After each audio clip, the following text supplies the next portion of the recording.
Sa mga nakarang linggo, si Bitcoin, ang nangungunang cryptocurrency, ay nakaranas po ng isang kapansing-pansing pag-angat sa presyo. Mula po sa presyong $59,000, ito po ay tumaas ng higit sa 11% at umabot po ito sa presyong $68,000. Ang mga analyst po ay nagulat sa mabilis na pag-angat na ito, lalo na at marami po sa kanila ang umaasa na ito ay magpapatuloy sana sa kanyang pagbagsak sa presyo. Kaya ayan, atin pong aalamin ang dahilan kung bakit si Bitcoin ay maaring hindi na po makaranas ng pagbaba sa kanyang presyo. Kaya yan ang ating pag-uusapan sa video na ito. Pero bago po tayo magpatuloy ay nais ko lamang po munang bigyang linaw ang aking disclaimer kung saan ang nilalaman po ng video na ito ay hindi po ito isang financial advice. For education and information purposes lamang po ang layunin nito. Ayan, bakit nga ba tumaas ang presyo ni Bitcoin? May ilang mga dahilan kung bakit tumaas ang presyo ni Bitcoin. Una ay ang European Central Bank or ECB ay nagbaba ng kanilang mga interest rate ng 25 basis points. Sa madaling salita ay binawasan nila ang gastos ng panghiram ng pera na nagdala ng positibong epekto sa market. Pangalawa ay ang datos sa trabaho sa bansang US or United States ay lumabas na mas maganda kaysa sa inaasahan. Ang positibong datos na ito ay nagbigay po ng pag-asa na ang Federal Reserve ay maaring magbaba rin ng kanilang mga interest rate sa hinaharap. Ang pagbaba ng interest rate ay kadalasang nagre-resulta sa pagtaas ng presyo ng mga asset tulad ni Bitcoin. Ngayon ay ano ang sinasabi ng mga eksperto tungkol dito? Si Ginoong Michael Van de Poppe, isa po siyang kilalang market expert, ay nagbigay po ng kanyang opinyon tungkol sa sitwasyon. Ayon sa kanya ay maaring hindi na bababa pa ang presyo ni Bitcoin tulad ng kanyang unang inaasahan. Ipinunto niya na ang mga positibong datos sa ekonomiya tulad po ng interest rate cut ng ECB at ang mga magagandang job data sa US ay nagtutulak pataas sa presyo ni Bitcoin.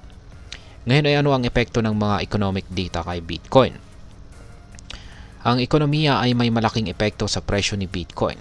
Kapag ang mga interest rate ay mababa, mas maraming tao ang nais mag-invest sa mga risky assets tulad ng cryptocurrencies. Ito ay dahil mas mura ang maghiram ng pera at mas mataas ang potensyal na kita sa mga investment na ito. Ang positibong job data sa US ay nagbibigay din ng kumpiyansa sa mga investors.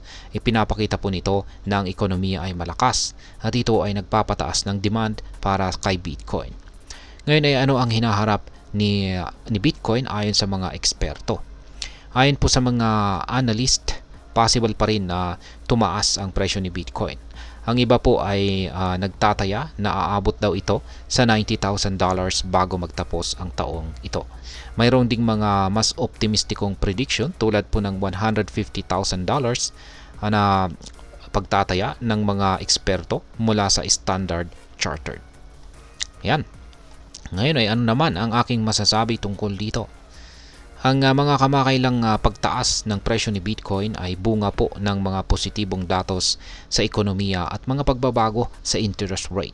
Habang maraming analyst ang nagtataya ng patuloy na pag-angat ng presyo, mahalaga pa ring tandaan na ang market ng cryptocurrency ay patuloy na pabago-bago. Kaya ang pag-i-invest kay Bitcoin ay may kasamang high risk, mataas na panganib.